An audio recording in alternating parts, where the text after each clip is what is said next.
ಸ್ನೇಹಿತರೆ ನಮಸ್ಕಾರ. ನೀವು 2009ರಲ್ಲಿ ಬಂದಂಥ ಅಮೀರ್ ಖಾನ್ ಅವರ ಸೂಪರ್ ಹಿಟ್ ಸಿನಿಮಾ 3 ಇಡಿಯಟ್ಸ್ ನೋಡಿದ್ದೀರಾ? ಅದರಲ್ಲಿ ಕೊನೆಯಲ್ಲಿ ಬರುವ ವಿಜ್ಞಾನಿ ಪಾತ್ರ ನೆನಪಿದೆಯಾ? ಹೌದು, ಪುನ್ಸುಕ್ ವಾಂಗ್ಡು ಕೇವಲ ಪದವಿಗಾಗಿ ಓದದೆ ಜ್ಞಾನಕ್ಕಾಗಿ ಓದಿ ಜಗತ್ತನ್ನೇ ಬದಲಾಯಿಸುವ ವಿಜ್ಞಾನಿಯ ಆತ.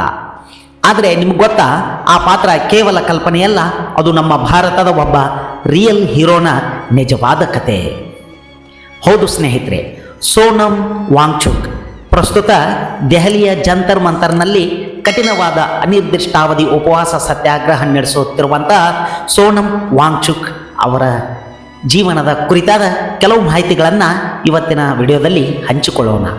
ಸೋನಮ್ ವಾಂಗ್ಚುಕ್ ಅವರು ಲಡಾಖ್ನ ಹೆಮ್ಮೆ. -30 ಡಿಗ್ರಿ ಚಳಿಯಲ್ಲಿ ಸಮುದ್ರ ಮಟ್ಟದಿಂದ ಸಾವಿರಾರು ಅಡಿ ಎತ್ತರದ ಹಿಮಾಲಯದ ಮಡಿಲಲ್ಲಿ ಕುಳಿತು ಜಗತ್ತೇ ಬೆರಗಾಗುವಂತಹ ಆವಿಷ್ಕಾರಗಳನ್ನು ಮಾಡಿದ ಮಹಾನ್ ಚೇತನ. ಆದರೆ ಇವತ್ತು ಸೋನಮ್ ವಾಂಗ್ಚುಕ್ ಕೇವಲ ಒಬ್ಬ ವಿಜ್ಞಾನಿಯಾಗಿ ಉಳಿದಿಲ್ಲ. ಅವರು ಇಡೀ ಲಡಾಖ್ನ ಅಸ್ತಿತ್ವಕ್ಕಾಗಿ ತಮ್ಮ ಪ್ರಾಣವನ್ನೇ ಪಣಕ್ಕಿಟ್ಟು ಹೋರಾಡ್ತಾ ಇದ್ದಾರೆ. ಸೋನಮ್ ವಾಂಗ್ಚುಕ್ ಅವರು 1966ರಲ್ಲಿ ಲಡಾಖ್ನ ಒಂದು ಸಣ್ಣ ಹಳ್ಳಿಯಲ್ಲಿ ಜನಿಸ್ತಾರೆ. ಆದರೆ ಅವರ ಬಾಲ್ಯದ ಬಗ್ಗೆ ಯಾರಿಗೂ ತಿಳಿಯದ ಒಂದು ದೊಡ್ಡ ರಹಸ್ಯವಿದೆ. ಇವತ್ತು ಜಗತ್ತಿಗೆ ಶಿಕ್ಷಣದ ಪಾಠ ಮಾಡುವ ಸೋನಮ್ ತಮ್ಮ 9ನೇ ವಯಸ್ಸಿನವರೆಗೂ ಯಾವುದೇ ಶಾಲೆಗೂ ಕೂಡ ಹೋಗಿರಲಿಲ್ಲ ಅಂದರೆ ತಾವು ನಂಬುತ್ತೀರಾ? ಹೌದು, ನೀವು ಕೇಳುತ್ತಿರುವುದು ನಿಜ. ಅವರ ಹಳ್ಳಿಯಲ್ಲಿ ಯಾವುದೇ ಶಾಲೆಗಳಿರಲಿಲ್ಲ. ಅವರ ತಾಯಿ ಅವರಿಗೆ ಮನೆ ಪಾಠವನ್ನು ಹೇಳ್ಕೊಡ್ತಾ ಇದ್ರಂತೆ. ಸೋನಮ್ ಅವರ ಪ್ರಕಾರ ಆ 9 ವರ್ಷಗಳ ಕಾಲ ಅವರು ಪ್ರಕೃತಿಯೊಂದಿಗೆ ಕಳೆದಿದ್ದೇ ಅವರ ಜೀವನದ ಅತಿ ದೊಡ್ಡ ಶಿಕ್ಷಣ. ಗಿಡಮೂಲಿಕೆಗಳು, ಪ್ರಾಣಿಗಳು, ನದಿ ಮತ್ತು ಮಣ್ಣಿನೊಂದಿಗೆ ಆಟವಾಡ್ತಾ ಅವರು ವಿಜ್ಞಾನವನ್ನು ಪ್ರಾಯೋಗಿಕವಾಗಿ ಕಲಿತಾರೆ. ಆದರೆ 9ನೇ ವಯಸ್ಸಿಗೆ ಅವರು ನಗರದ ಶಾಲೆಗೆ ಸೇರಿದಾಗ ಒಂದು ದೊಡ್ಡ ಸಮಸ್ಯೆ ಎದುರಾಗುತ್ತೆ. ಅವರಿಗೆ ಸ್ಥಳೀಯ ಲಡಾಖಿ ಭಾಷೆ ಮಾತ್ರ ಬರ್ತಾ ಇತ್ತು. ಶಾಲೆಯಲ್ಲಿದ್ದ ಹಿಂದಿ ಅಥವಾ ಇಂಗ್ಲಿಷ್ ಅರ್ಥವಾಗ್ತಾ ಇರಲಿಲ್ಲ. ಶಿಕ್ಷಕರು ಅವರನ್ನು ದಡ್ಡ ಅಂತ ಭಾವಿಸಿ ತರಗತಿಯಿಂದ ಹೊರಗೆ ಹಾಕ್ತಾರೆ.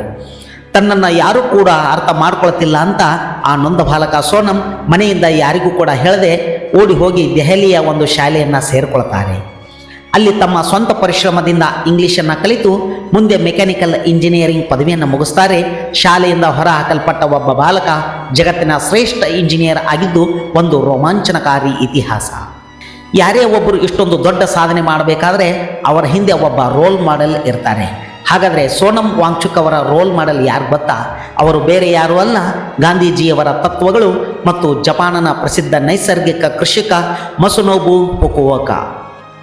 ಮಸುನೋಬು ಫುಕುವೋಕಾ ಅವರು ಜಗತ್ತಿಗೆ ನೋ ಟಿಲ್ ಫಾರ್ಮಿಂಗ್ ಅಂದರೆ ಪ್ರಕೃತಿಗೆ ತೊಂದರೆ ಕೊಡದೆ ಕೃಷಿ ಮಾಡುವ ಪದ್ಧತಿಯನ್ನು ಪರಿಚಯಿಸಿದಂಥವರು. ಮನುಷ್ಯ ಪ್ರಕೃತಿಯನ್ನು ನಿಯಂತ್ರಿಸಬಾರದು, ಪ್ರಕೃತಿಯೊಂದಿಗೆ ಜೊತೆಯಾಗಿ ಬದುಕಬೇಕು ಎಂಬ ತತ್ವವನ್ನು ಸೋನಮ್ ಅವರು ತಮ್ಮ ಜೀವನದ ಉಸಿರಾಗಿಸಿಕೊಂಡವರು.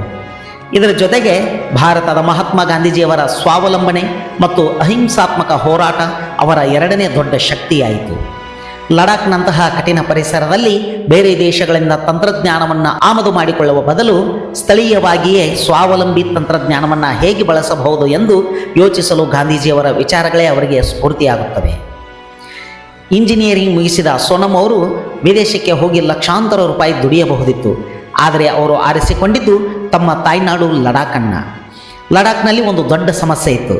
ಅಲ್ಲಿ ಬೇಸಿಗೆಯಲ್ಲಿ ಕುಡಿಯಲು ಮತ್ತು ಕೃಷಿಗೆ ನೀರು ಸಿಗ್ತಾ ಇರಲಿಲ್ಲ, ಏಕೆಂದರೆ ಹಿಮನದಿಗಳು ತುಂಬ ಎತ್ತರದಲ್ಲಿದ್ದವು. ಆಗ ಸೋನಮ್ ವಾಂಗ್ಚುಕ್ ಅವರು ಒಂದು ಅದ್ಭುತ ಪ್ಲ್ಯಾನ್ ಮಾಡ್ತಾರೆ.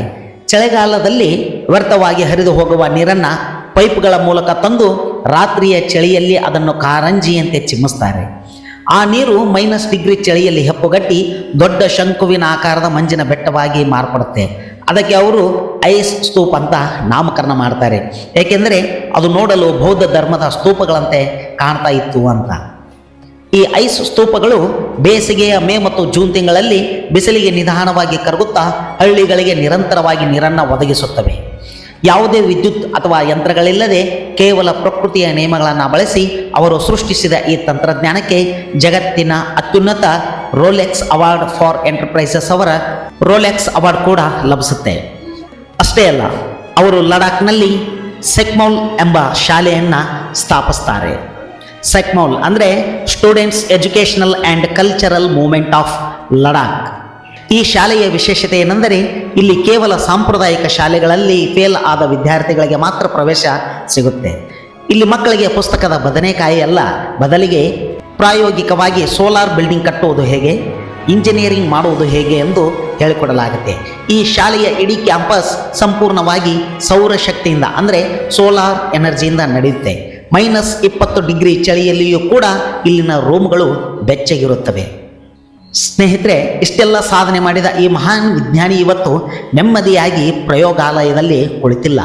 ಕಳೆದ ಕೆಲವು ವರ್ಷಗಳಿಂದ ಸೋನಂ ವಾಂಗ್ಚುಕ್ ಅವರು ಲಡಾಖ್ನ ಪರಿಸರವನ್ನು ಕಾರ್ಪೊರೇಟ್ ಕಂಪನಿಗಳು ಮತ್ತು ಗಣಿಗಾರಿಕೆಯಿಂದ ಉಳಿಸಲು ಬೀದಿಗೆ ಎಳೆದಿದ್ದಾರೆ.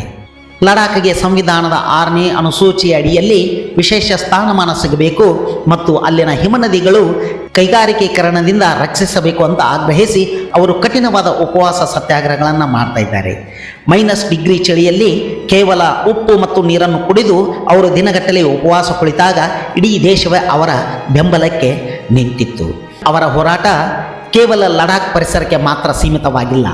ಭಾರತದಲ್ಲಿ ಇತ್ತೀಚೆಗೆ ನಡೆದ ದೇಶದ ಪ್ರತಿಷ್ಠಿತ ಸ್ಪರ್ಧಾತ್ಮಕ ಪರೀಕ್ಷೆಗಳ ಪ್ರಶ್ನೆ ಪತ್ರಿಕೆ ಸೋರಿಕೆ ಮತ್ತು ಪರೀಕ್ಷಾ ವ್ಯವಸ್ಥೆಯಲ್ಲಿನ ಅಕ್ರಮಗಳ ವಿರುದ್ಧ ಧ್ವನಿ ಎತ್ತಿದ್ದಾರೆ.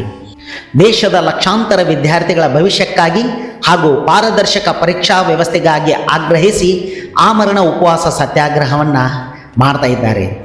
ಅವರ ಉಪವಾಸ ಸತ್ಯಾಗ್ರಹವು ಪ್ರಸ್ತುತ 20ನೇ ದಿನಕ್ಕೆ ಕಾಲಿಟ್ಟಿದ್ದು ಅವರ ಆರೋಗ್ಯ ಸ್ಥಿತಿ ಅತ್ಯಂತ ಗಂಭೀರವಾಗಿದೆ. ವೈದ್ಯರು ಅವರ ಅಂಗಾಂಗ ವೈಫಲ್ಯದ ಬಗ್ಗೆ ಎಚ್ಚರಿಕೆ ನೀಡಿದ್ದರೂ ಸಹ ಜುಲೈ 20ರಂದು ನಡೆಯಲಿರುವ ಪಾರ್ಲಿಮೆಂಟ್ ಮಾರ್ಚ್ ಯಶಸ್ವಿಯಾಗುವವರೆಗೂ ತಮ್ಮ ಹೋರಾಟವನ್ನು ಹಿಂಪಡೆಯುವುದಿಲ್ಲ ಅಂತ ದೃಢವಾಗಿ ನಿಂತಿದ್ದಾರೆ. ಆದರೆ ಸೋನಂ ವಾಂಗ್ಚುಕ್ ಅವರು ಹೇಳುವ ಒಂದು ಮಾತು ನಮ್ಮ ಹೃದಯವನ್ನು ತಟ್ಟುತ್ತೆ. ದಯವಿಟ್ಟು ನಗರಗಳಲ್ಲಿ ಇರುವ ನೀವು ಸರಳವಾಗಿ ಬದುಕಿ, ಏಕೆಂದರೆ ನೀವು ಮಾಡುವ ಮಾಲಿನ್ಯದಿಂದಾಗಿ ಇಲ್ಲಿ ಹಿಮಾಲಯದ ಮಂಜು ಕರಗುತ್ತಿದೆ, ಲಡಾಖ್ ನಾಶವಾಗುತ್ತಿದೆ ಅಂತ ಹೇಳ್ಕೊಳ್ತಾರೆ. ಸ್ನೇಹಿತರೆ, ಸೋನಂ ವಾಂಗ್ಚುಕ್ ಕೇವಲ ಒಬ್ಬ ವ್ಯಕ್ತಿಯಲ್ಲ, ಅವರು ಒಂದು ದೊಡ್ಡ ಸಿದ್ಧಾಂತ.